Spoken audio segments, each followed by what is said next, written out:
여러분들은 잠꼬대를 하시나요? 잠꼬대, 수면 중에 자기도 모르게 말하는 수면장애를 말합니다. 수면 중에 비정상적으로 행동하는 목류병이나 악몽, 그리고 렘수면 행동장애 같은 사건 수면의 하나의 일종으로 분류가 됩니다. 이렇게 흔한 잠꼬대임에도 불구하고 아직 잠꼬대가 왜 발생하는지, 우리가 어떻게 치료하면 그 잠꼬대를 줄일 수 있는지에 대해서 아직 많이 알려져 있지 않습니다. 한 연구에 따르면 녹음된 잠꼬대 소리 중에 절반은 전혀 알아들 수도 없고 이해할 수 없는 소리를 낸다고 합니다. 웅얼웅얼 거리거나 중얼거리거나 말은 나오지 않는데 말하는 것처럼 입술만 조금씩 움직이는 행동을 보인다고 합니다. 또 절반은 우리가 알아들을 수 있고 이해할 수 있는 잠꼬대를 한다고 하는데요.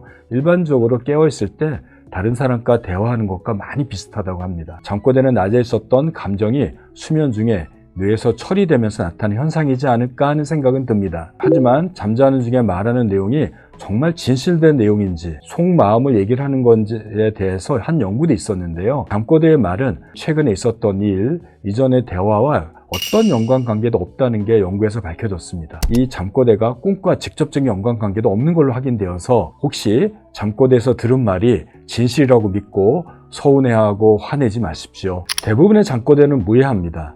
잠꼬대를 한다고 해서 그 사람의 수면의 질이 나쁘거나 잠을 못 자지도 않고 얕은 잠만 자고 있지는 않는다고 합니다. 수면의 질에 문제가 없기 때문에 본인한테는 큰 문제를 일으키지 않습니다. 하지만 지금 말씀드린 세 가지가 문제가 생긴다면 단순 잠꼬대가 아니라 본인이나 같이 자는 베드 파트너한테 수면의 질을 나쁘게 하고 잠을 방해할 수 있으니까 주의가 필요합니다. 첫 번째는 잠꼬대가 같이 잠을 자는 사람이나 룸메이트의 수면을 방해할 수 있고 그로 인해서 잠을 못 자는 불면증을 일으키고 낮에 너무 졸립거나 피곤함을 만들 수 있습니다. 본인이 아니라 룸메이트의 수면을 방해할 수 있는 거죠. 두 번째는 잠꼬대 내용이 너무 부끄럽고 창피한 내용이라면 이로 인해서 같이 자는 사람의 관계가 깨지거나 불필요한 오해를 만들 수 있기 때문에 주의가 필요하겠습니다. 마지막으로 세 번째는 잠꼬대가 단순히 말만 하는 것이 아니라 악몽과 연결되거나 일어나서 돌아다니는 목류병과 연결되면서 말을 하거나 꿈을 꾸는 행동처럼 말을 하면서 팔다리를 휘두르는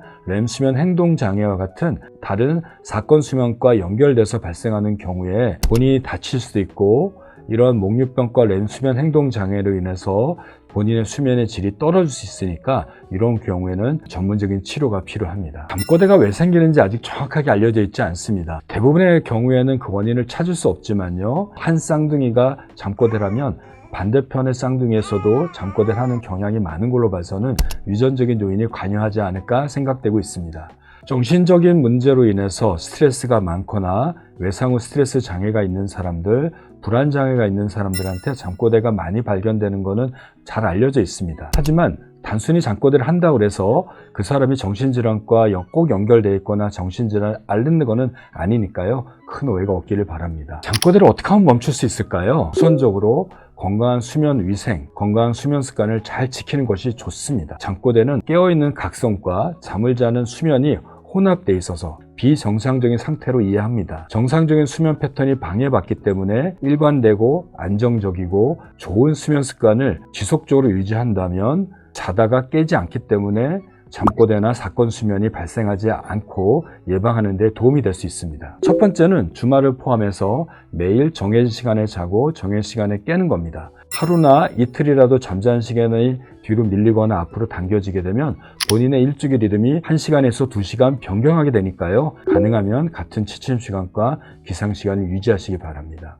또 늦은 오후나 저녁에 뇌를 각성시키고 생체 시계를 활성화시키는 카페인이나 각성제 복용을 피하시기 바랍니다. 세 번째는 잠들기 최소한 1시간 전부터 조명을 어둡게 하고 블루라이트, 청색광을 방출하는 핸드폰이나 컴퓨터 또는 전자기계를 치우고 긴장을 풀 수 있도록 하는 시간을 가지셨으면 좋겠습니다. 낮에는 규칙적으로 햇빛에 노출되도록 하고 햇빛을 쬐지 않더라도 밝은 곳에 노출하여서 생체시계가 활성화돼서 밤에 잠을 잘 잘 수 있도록 하면 좋을 것 같고요. 적절하게 운동하거나 활동하셔서 몸의 활성도를 높이신다면 보다 좋은 잠을 잘 수 있을 것입니다. 이렇게도 잠꼬대를 계속하게 되면 같이 자는 사람들은 굉장히 고통을 받을 수밖에 없습니다. 따라서 지금부터 말씀드린 내용을 잘 지키신다면 좋은 수면을 취할 수 있을 것입니다. 첫 번째는 잠꼬대 소리를 차단하기 위해서 귀마개나 헤드셋을 사용하는 겁니다. 본인한테 적절한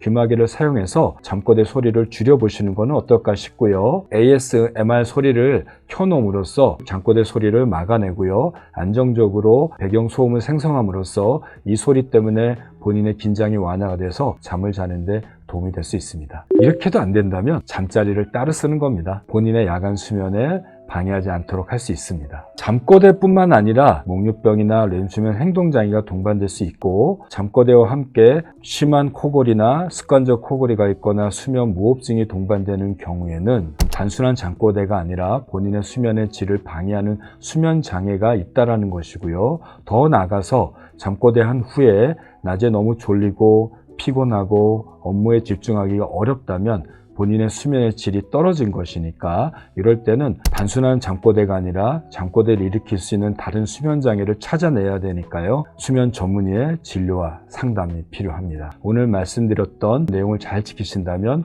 본인의 수면과 옆 사람의 수면을 지켜내고 좋은 잠을 잘 수 있지 않을까 합니다. 꿀잠투브는 세상의 모든 사람들이 건강한 수면을 취할 때까지 계속 노력하도록 하겠습니다.